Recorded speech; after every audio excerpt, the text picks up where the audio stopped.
Hey,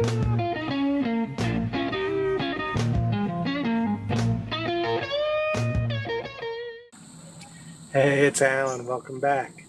Now, this course is marked Expert, which kind of assumes you have a little bit of expertise coming into it already, but not everybody's going to notice that sort of thing, and not everybody's going to define that the same way. So in this lecture, what I want to do is see if we can level the playing field right off the bat and make sure you can start PowerPoint and start a project and can follow along. And if it turns out you don't have PowerPoint on your computer yet, I'll even show you where you can go purchase it. Okay? In Windows, you can start PowerPoint, assuming it's installed already, just by clicking Start in the lower left corner of your screen. Then if you see the icon or tile for it on the Start menu, just click that. Either PowerPoint 2016 or PowerPoint 2013 will work well for this course. If you don't see it on your Start menu, you can click Start and type Power, and then look and see if it's on the Start menu. And if you see it there, then you can go ahead and click it and start it that way. If you don't have it, and I'll talk more about how you can handle that in a minute. First, let's talk about launching PowerPoint on a Mac. If you're on a Mac, you can start it like any other app. For example, you can click Launchpad, and if you see the icon right there, you can click it. Or if you don't see it, you can hop up to the top and start typing PowerPoint. And if you have PowerPoint installed, then you should see an icon for it, and you can just click that. Now, if you don't have PowerPoint installed already on your system, you can take the online version for a spin for free. That won't be quite enough to complete this course, but it'll give you an introduction to what PowerPoint looks like. Just browse out to office.com. Then when you get there, look for the icon or tile for starting PowerPoint. You can start any Office app for free from office.com. So when you start an app, it'll ask you to sign in with your Microsoft account. If you have one, just go ahead and do that. Now, if it turns out you don't have a personal one, but you have one from work or school, you can sign in with that account. If you're not sure whether or not you have either of those, you can click this Not Sure item and they can help you figure it out. And if you don't have an account, you can just set one up for free. There's no downside to it, so you might as well do it. And you get some free cloud storage out of it too. Okay, now if you want to take this course with the real version of Microsoft Office and you don't have it, you can browse out to Office 365 and you can look at the different pricing models they have there. You're probably going to go with Home. Business is for like larger businesses, really. For Home, the best deal for a family is probably the Office 365 Home. You can try it for free or you can buy it right off the spot.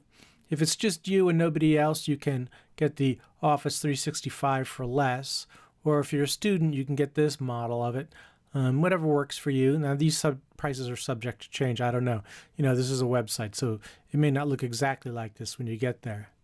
Assuming you can open PowerPoint on your system, then the first thing you see is this new page where you can start a new presentation and you can choose a template to give it a certain look and feel right off the bat. But that's optional. You can also start with a blank presentation, which basically gives you a white sheet of paper.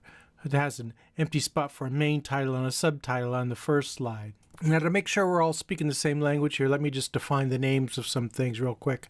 The Quick Launch toolbar is the set of icons in the top left corner, and then below that is the tabs. They don't look like tabs till you click on them. And then each time you click a tab, the ribbon down below that shows commands related to that particular tab. Over on the left here, we have the Slides pane, where your slides appear. For our kind of work, a lot of times we're just going to have one slide, and you'll see how that plays out later. Now, if your screen looks a lot different, you can go ahead and click View up there, and then pick Normal, because I'm using the normal view most of the time. Over here near the top right, you'll see options for controlling how the ribbon looks. If you choose Show Tabs, then you see the tabs, but you don't see any ribbon until you click on a tab.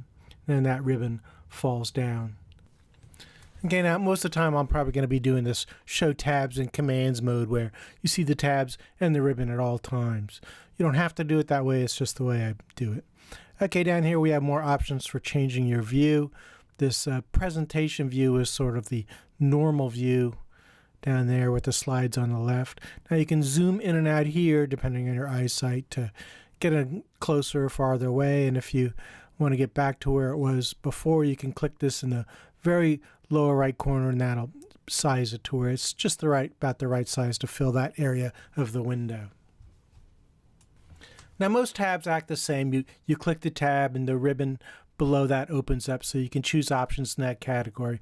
The file option on the far left in Windows is a little different. Clicking that opens up this backstage area where you have options like save and open and print and so forth.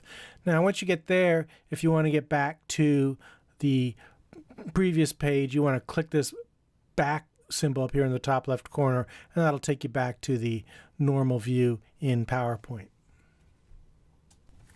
It's all pretty much the same thing on a Mac, but it's a little more Mac oriented, so it doesn't look exactly the same as the Windows version. Still, once it's open, you start with this new thing, and you can start with a blank presentation or a template. You've got a quick launch toolbar up here, just like in Windows. Okay, there's more options over here, and you have your tabs underneath it has a menu bar like all at Mac apps, but you also have tabs too. Over on the right here, you can use this little caret symbol to show or hide the ribbon. Down here, it has the same options as in Windows, where you can switch your view.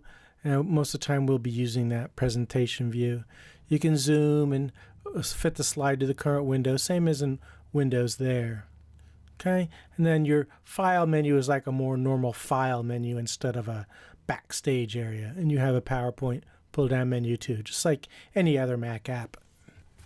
Now, if you do have PowerPoint, but you find you're struggling a little because your skills aren't quite at the level most of this course assumes, a good idea might be to go out to Udemy courses and search for PowerPoint and maybe take a beginning level PowerPoint class or two, so get you up to speed. So you would click beginner under level, and then you could actually take some free courses, 1 or 2 free courses, probably enough to get you started, and then come on back and we'll get into these more advanced animation and video things in this course. All right, hope to see you there. Bye-bye.